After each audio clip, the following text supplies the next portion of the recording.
Bharatiya Janata party से। भूपेंद्र जी, बाबर, हुमायूं, अकबर या फिर इस तरह के नाम लेकर या बाबरी मस्जिद का नाम बार बार इस्तेमाल करके क्या भारतीय जनता पार्टी भी पॉलिटिकली मोटिवेटेड इश्यूज को ही हाईलाइट कर रही है, बजाय इसके कि आप तो कहते हैं कि हम बड़ी संवेदनशील मुद्दों पर चर्चा करते हैं, लेकिन जहां बात नहीं होनी चाहिए, जहां आग बुझाने की कोशिश होनी चाहिए, वहां पर आग पर घी डालने का काम आपके पार्टी के नेता भी कर रहे हैं। धमकी भरे लहजे में बात करना, यहां तक कि कम्युनिटीज की बात करना, लोगों की बात, बेसिक इश्यूज से हटकर बाबरी वाला ये जो मसला है या बाबरी मस्जिद का राजनीतिक दृष्टिकोण से आपके लिए भी जरूरी है, समझ में आता है।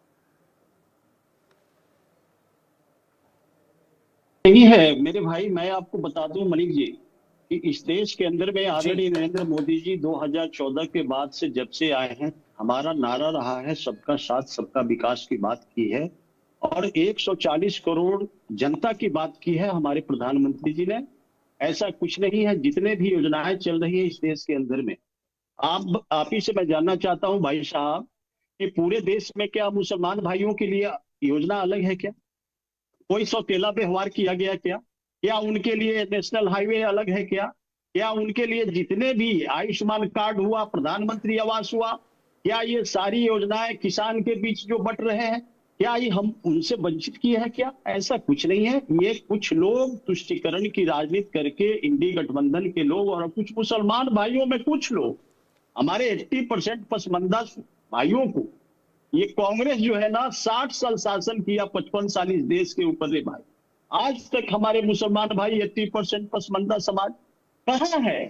10% जो है ना, जो अपर क्लास के मुस्लिम थे, शेख थे, वो मतलब बड़े ऊपर क्लास के लोगों को बढ़ा करके, और इस देश की इतनी बड़ी प्रॉपर्टी, वक्फ बोर्ड की प्रॉपर्टी जो आज हमारे नरेंद्र मोदी जी ने डिसाइड कर दिया कि इस प्रॉपर्टी का उपभोग गरीब पसमंदा समाज के बीच होगा, उनके बच्चे के लिए हॉस्पिटल का निर्माण होगा, उनके बच्चे के लिए पढ़ाई लिखाई की बात होगी, उनके बच्चे के लिए जो है मॉरल निर्माण की बात होगी।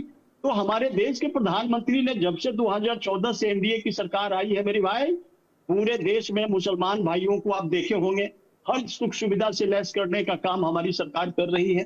किसी प्रकार की ये नहीं है, लेकिन ये तुष्टीकरण की राजनीति करके वेस्ट बंगाल के अंदर में ममता दीदी, उनके पास जनाधार खत्म हो गया है, वो देखे कि एक कबीर को खड़ा कर दिए और डुअल पॉलिसी खेल रही है।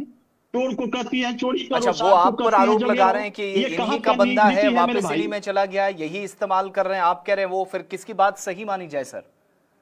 नहीं, मैं आपको बता दूं भाई साहब, आपको जानकारी में, उन्हीं का वो विधायक थे, अभी तक वो रिजाइन नहीं किए हैं, ये ठीक है सस्पेंड किए हैं, लेकिन उनके पास कोई मुद्दा नहीं है तुष्टीकरण की राजनीति करके पूरे देश में जो है ना। बताइए बाबर कौन था? इस देश का है क्या? वो तो हमारे देश के आक्रांता थे, वो हमारे देश के रिसोर्स को लूटे, हमारे देश के मान सम्मान लूटे, हमारे हिंदू भाइयों को मस्जिद मतलब मंदिर करके, धार्मिक स्थल को तोड़ करके देश पर जो है ना बाबर का मस्जिद बनाने का काम किया। यदि आजादी के बाद, अंग्रेज के जाने के बाद, यदि हमें एक राम जन्मभूमि मंदिर का न्याय मिला, उनको भी 5 एकड़ जमीन वहां मिला बाबरी मस्जिद बनाने के लिए, तो बाबर नाम से हमको जो है ना दिक्कत है पूरे देश में मेरे भाई। आप बनाइए, एपीजे अब्दुल कलाम जी के नाम से बनाइए, आप जो है ना वीर हमीद जी के नाम से बनाइए, आप बनाइए बेटी सोफिया कुरैशी के नाम से बनाइए, मुझे कोई इतराज नहीं है। हम लोग एकदम साथ देंगे। पूरे देश के 130 करोड़ हिंदू जो है ना आपके कदम में कदम मिलाकर चल करके इस प्रकार जो है ना राम मंदिर का निर्माण करने में हम लोग को साथ दिया, पूरे देश की जनता आपको भी मस्जिद बनाने में साथ देंगे, लेकिन बाबर नाम के शब्द से यदि आप बनाइएगा तो यह बर्दाश्त नहीं होगा मेरे भाई। ठीक है सर, मैं दोबारा आपके पास लौटूंगा। लूटा है। ओके सर, विक्रम गोस्वामी जी, हम ये देख रहे थे